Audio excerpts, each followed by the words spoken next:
बहू का तकिया कलाम। सिद्धि की एक आदत थी।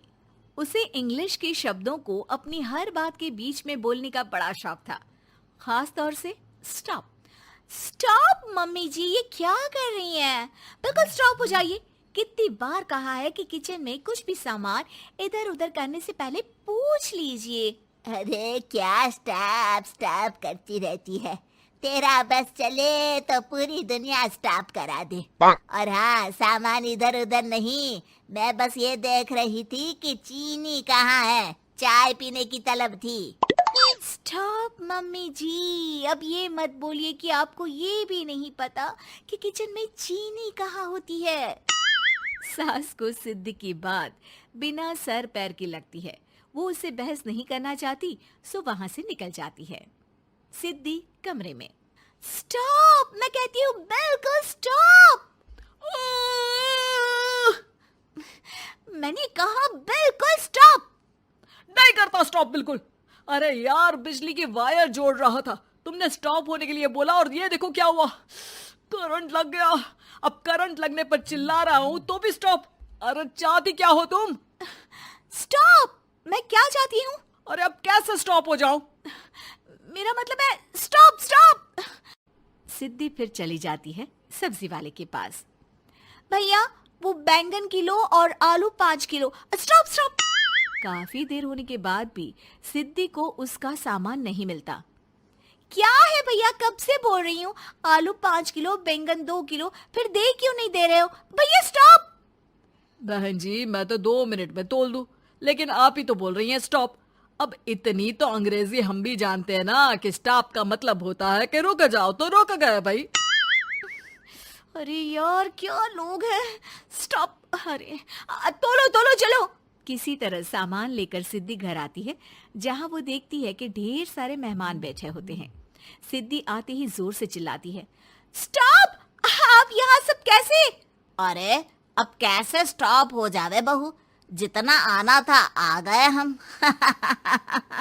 अब हाँ, बैठिए ना। सासू माँ, आप बात करिए, मैं चाय बनाकर ला रही हूँ। सभी बात करने में लग जाते हैं कि तभी सिद्धि किचन से निकल कर आ जाती है। Stop stop. अरे क्या खाएंगे आप लोग? पकौड़ी बना दूं या चीला, या फिर इडली बना दूं? अरे जो मर्जी बना दो, बस ले आओ जल्दी से बहू। इन लोगों को निकलना है, कोई जरूरी बात करने आए हैं। अच्छा अच्छा, स्टॉप। सिद्धि स्टॉप वाला अपना तकिया कलाम बोलकर निकल जाती है, लेकिन थोड़ी देर बाद जब वो कमरे में चाय नाश्ते के साथ आती है तो जरूरी बात हो गई आप लोगों की, या मेरे डर से शांत हो गए कि चुप हो जाओ, सिद्धि आ गई है। बोलिए ना। बस जैसे ही सिद्धि ने कहा बोलिए ना, घर में चकर पकर की आवाज गूंजने लगती है। अरे तुम स्टॉप क्या बोल कर गई, सभी शांत हो गए, अब बात शुरू करेंगे। हाँ भाई, बहू तुम वो स्टॉप बोल कर गई तो हम लोगों को लगा कि शायद तुम भी सुनना चाहती हो कि हम लोग क्या बात कर रहे हैं। फिर जो मेहमानों की बात शुरू होती है वो घंटों बीत जाते हैं, चलती ही रहती है। अरे तेरे स्टॉप के चक्कर में दोपहर हो गई। अब जाकर सबके लिए जा खाना बना कर लिया। तभी स्टॉप नहीं बोला होता तो अब तक बात खत्म हो चुकी होती। बेचारी सिद्धि करती भी क्या, खुद के स्टॉप बोलने की आदत से खुद ही परेशानी मोल लेती है। आप लोग खाना खाकर जाइए, हाँ मैं जा रही हूँ बनाने। मम्मी जी, लेकिन स्टॉप, मैं ना खाना बना कर लाती हूँ। सिद्धि सबको खाना खिलाकर विदा करती है। पूरी तरह से थक चुकी सिद्धि शाम को पार्क में वॉक करने जाती है। स्टॉप यार, आज तो मैंने बहुत खा लिया, पेट लग रहा है कि फट ही जाएगा। सहेली एक जगह खड़ी होकर सिद्धि की बातें सुनती है। सिद्धि उसे दिन भर की सारी बातें कहती हैं। स्टॉप यार स्टॉप, चल मैं घर जा रही हूँ।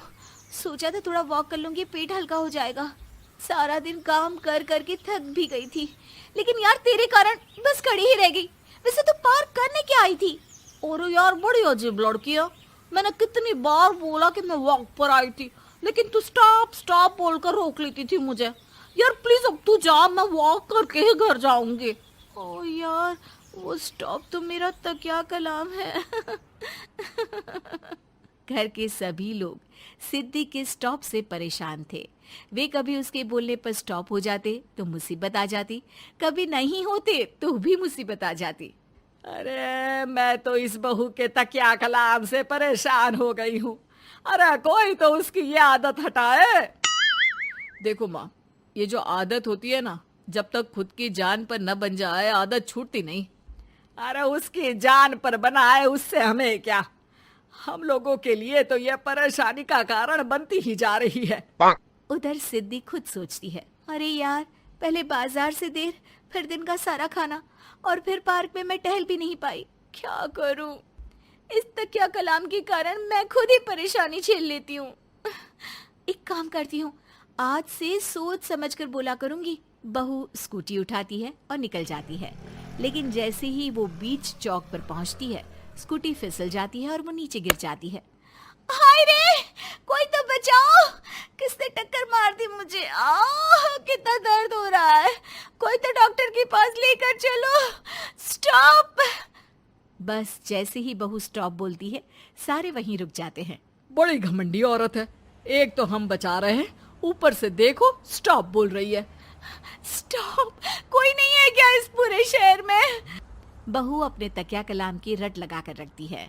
स्टॉप, कोई है? कोई स्टॉप? लोग उसकी मदद के लिए आगे तो आते हैं, लेकिन जैसे ही उसका तकिया कलाम सुनते हैं, वहां से निकल जाते हैं। तभी कहीं से उसका पति लौट रहा था। वो बीवी को रास्ते में पड़ा देख हैरान रह जाता है। अरे तुम यहाँ, कितनी चोट लगी है तुम्हें? पति आसपास खड़े लोगों पर गुस्सा हो जाता है। आप लोगों को दिखाई नहीं दे रहा कि मेरी बीवी को चोट लगी है? कोई भी नहीं है जो उसे उठाकर बिठा सके? अरे भाई साहब, कोई क्या मदद करे इस महिला की? और इतनी घमंडी है, जब भी इन्हें उठाने की कोशिश करो स्टॉप स्टॉप बोल देती है। स्टॉप! ये क्या बोल रहे हैं आप लोग? मैं पिछले आधे घंटे से दर्द सह रही हूँ। स्टॉप!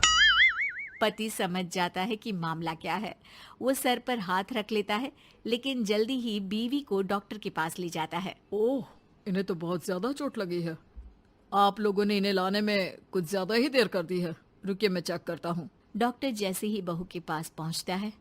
हाँ तो मैम, कहाँ चोट लगी है आपको? यहाँ? स्टॉप! डॉक्टर देखते देखते अचानक रुक जाता है।